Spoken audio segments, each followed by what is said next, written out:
Hello again, hobbyists one and all. We are back today with Planet Mithril's painting tutorials, and today we are working on the second to last of our pre-recorded models before we went away on holiday, the High King of Gondor himself, King Elendil. This is a classic sculpt who's been around since the early days of the hobby, and although we have painted the Elendil and Isildur crouching on the floor in front of Sauron models before, we thought it was time to give this guy the paint job he so rightly deserves. We're going to be focusing very much on creating some really regal colours across our Elendil model, focusing on a quite vibrant and a quite bright colour palette. This includes areas such as the red, the silver and the gold in particular. The other slightly darker and slightly more natural tones will complement really well with how we're going to approach these lighter areas and give you a model you'll be proud to put on the tabletop at the head of your Númenórean forces. So once your model was prepped, make sure you sprayed it with Chaos Black undercoat. And without further ado, ready your paintbrushes in preparation, and we hope you enjoy today's video.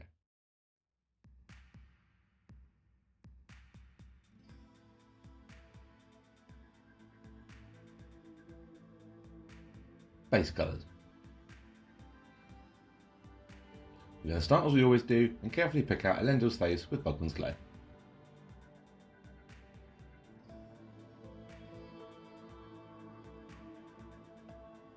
We're then going to base coat all the armour work and Narsil with Lead Belcher.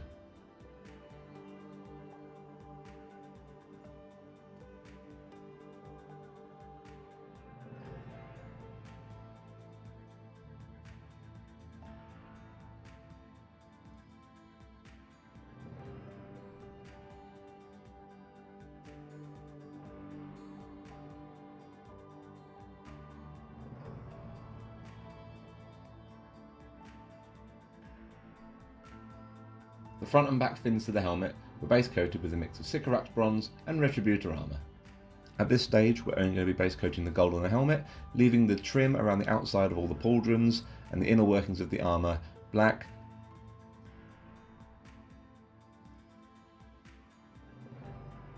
The red cloth now was base coated with a mix of Galvort back red and corn red, applied in a few thin layers to get nice smooth coverage and a smooth finish.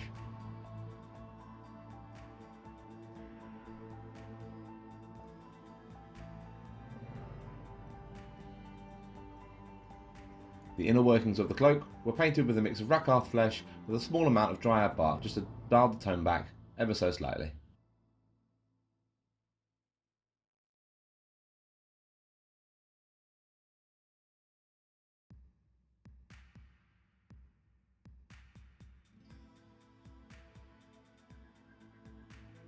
And finally, the outer area of the cloak and all the other grey areas on the model were base coated with a mix of Abaddon Black and Incubi Darkness.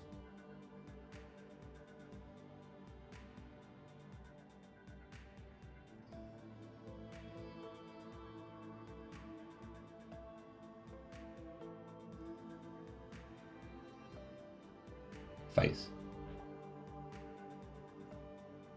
And apply a layer to the face now with pure Cadian flesh tone.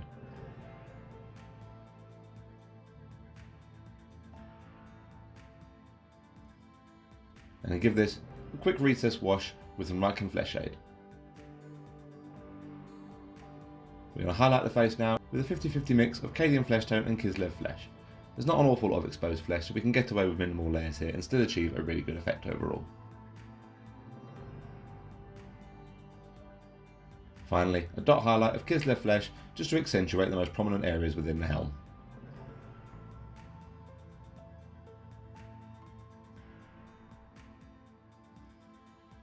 If you're feeling up to it, we're going to paint in the eyes with Abaddon Black and a small amount of Pallid Witch flesh either side just to create the eyes.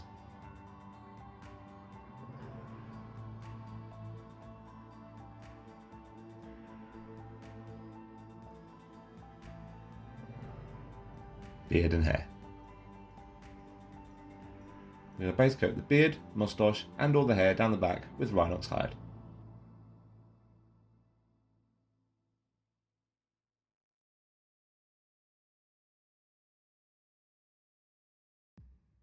We're going to apply a blocking layer now by adding some Ushabti bone to the Rhinox hide.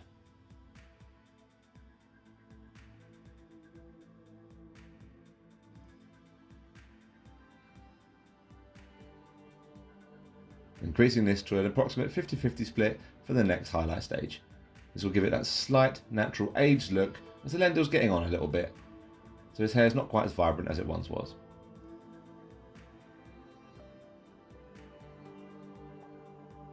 Once you're happy with how this looks, apply a glaze with Agrax Earthshade thinned down with Lamia Medium, just to give a little bit of vibrancy back to the desaturated palette we've been using for the hair.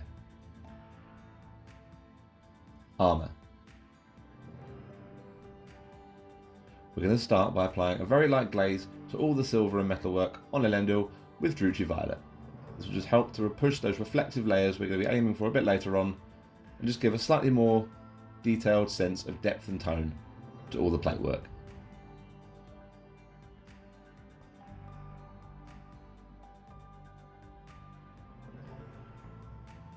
Once you're happy with how this looks and this is all dry, we're going to apply a toning wash now with Nuln Oil, thinned down with some Lamia Medium as per. Being very careful not to bleed into the helmet and ruin the face and beard we finished earlier.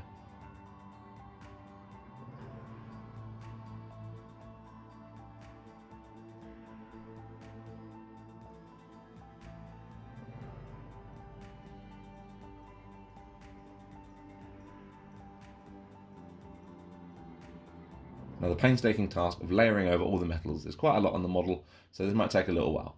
But we're going to apply a layer now once the washes are both dried with a mix of Iron Hand Steel and Stormhose Silver. Why not Lead Belcher, you ask? Well, we want the King of Gondor to have really shiny, regal looking armour, so we're bringing up the main tones super quickly compared to using Lead Belcher at this stage. The Lead Belcher was merely used just to provide a nice solid base coat to build up these nice reflective layers from later on.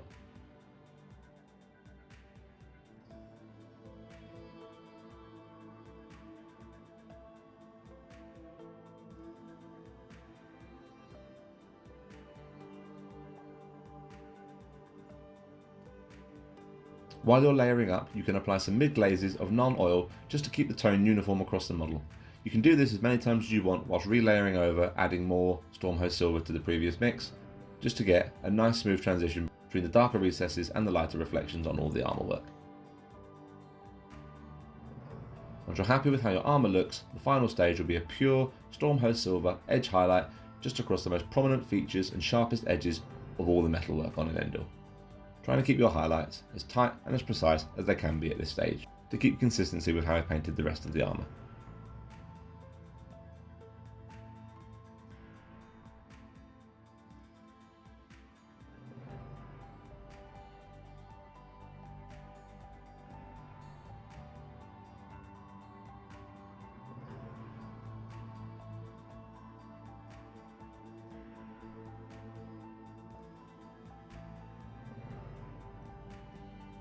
Red cloth. We're going to apply a manual recess shade to the red cloth now with some Galvorback Red thinned down significantly with Lamia Medium.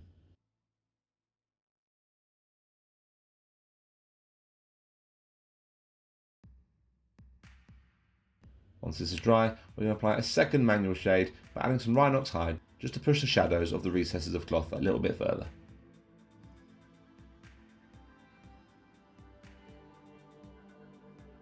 Once these are both dry and you're happy with your recess shades, you can apply a layer to the cloth by adding Wazdakka Red to the previous Galvorback and Khorne Red mix.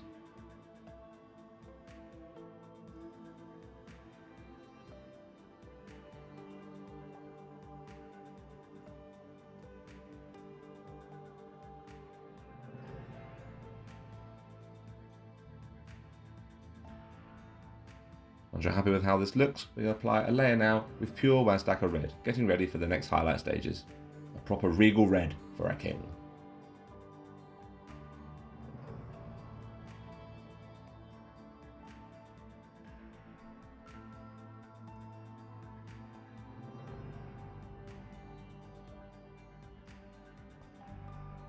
The first highlight stage will be applied now with a mix of Wazdakka Red and Trollslayer Orange. This will bring up the tone of the red really nicely, really naturally, and also not desaturate it as we're going for a really vibrant red for Elendil to reflect his kingly status.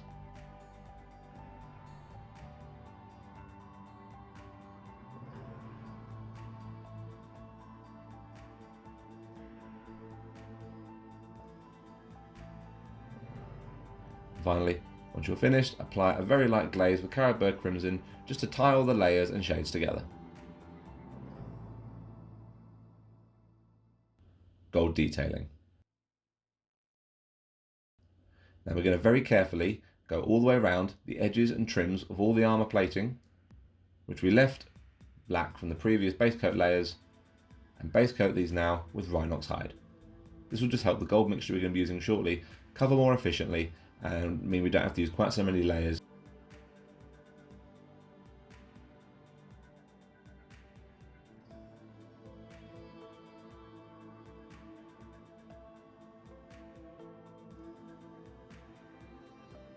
Now very carefully, using the same mix we used for the helmet gold, the mix of Sycorax bronze and Retributor armour, base coat all these trim areas now, going over the Rhinox hide, trying to leave a very small line between the gold and the silver, just to create a little bit of separation and a little bit more definition. This also includes the trim on the red cloth we painted a second ago.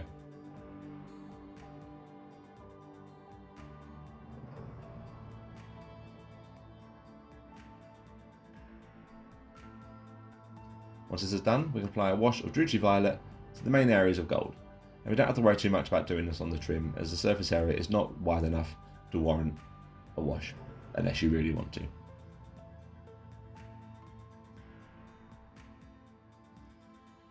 As we did with the armour, apply a toning wash now with Agrax Earthshade, just to create a little bit of definition.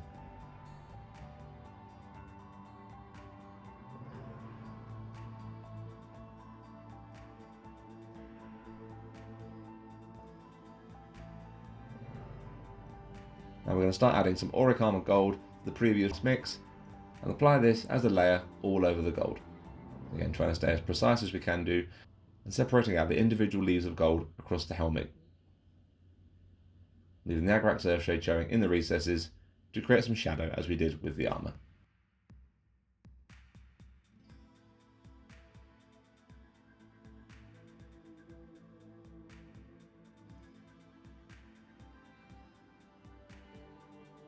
We're nearly there with the armour, I promise. Start adding some Stormhead Silver to the previous mix, and again, apply this as a highlight all over the gold, focusing on the most prominent areas, the tips and the edges of all the trim, and the areas which will be catching the light more than others, just to push that kingly look we're going for, and really enunciate the reflections and the tones between the darker and lighter areas of metal.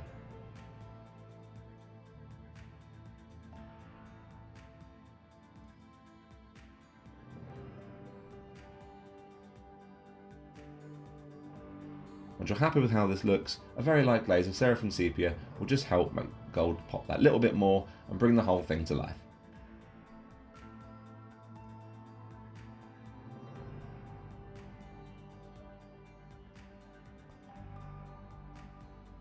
Leathers.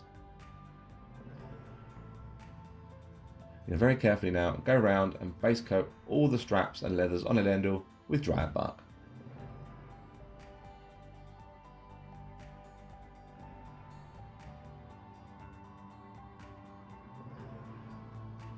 It was then picked out with a 50-50 mix of Dryad Bark and Baneblade Brown.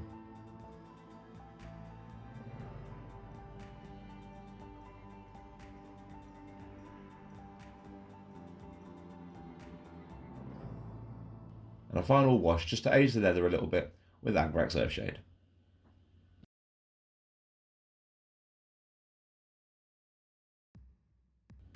Cloak.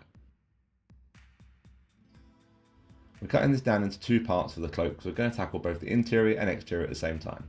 First off, we're going to apply a recessed shade to the reverse of the cloak by adding more Dryad Bark to the Rakarth Flesh Dryad Bark mix. Now we're going to start layering up by adding some Ushabti Bone to the previous ratioed base coat mix of Rakarth Flesh and Dryad Bark. We're looking for a slightly more desaturated tone than we have for the rest of the model, which will complement really well and let the regal parts really shine.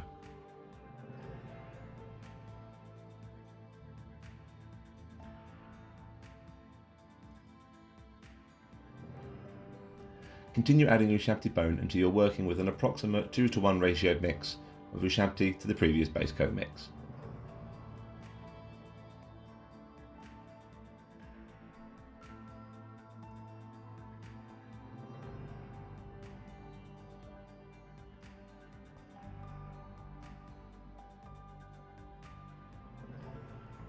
Once you're happy with how your layering stages are looking, you can start adding pallid witch flesh to start highlighting and picking out the uppermost folds of material. By the time at which you finish this, you want your mix to contain no more than 50% pallid witch flesh to the previous mix we've been using. But in the interim, you can apply this in as many gradual increments as you want.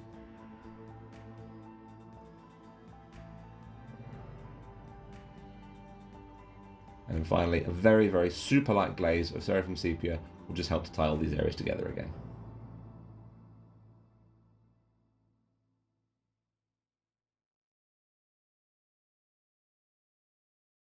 Now onto the main body of Cloak.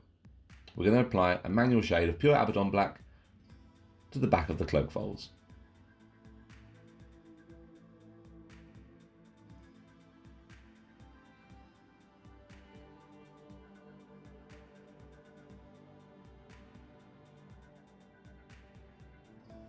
Once our shade is dried, we're going to add in some Thunderhawk Blue to the previous Abaddon Black Inky by Darkness mix and focus on blocking out the main areas of cloth that are facing more towards the source of light, leaving the Abaddon Black shade showing in the deepest recesses and framing the boots at the same time as this.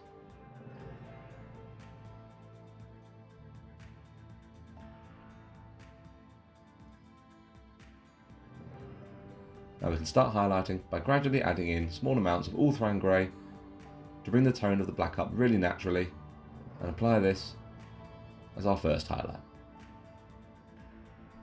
Creating some more definition and flow around the cloak as we go.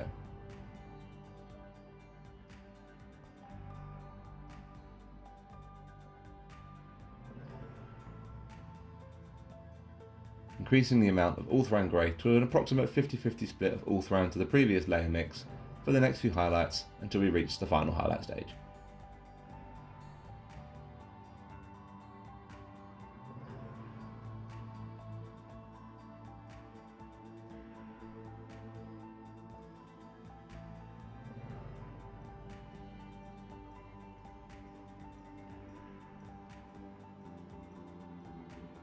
And then we can apply an optional glaze of non-oil if you want just a little bit of extra detailing to tie all these layers together.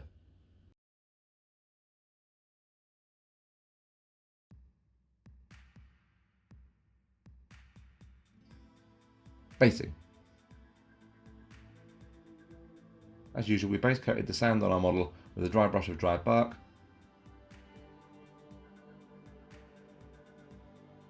followed with a lighter dry brush of Gawthor brown,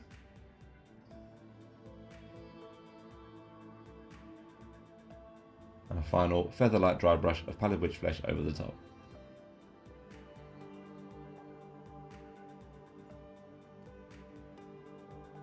The base was then decorated accordingly, and a solid line of dryad bark was painted around the rim.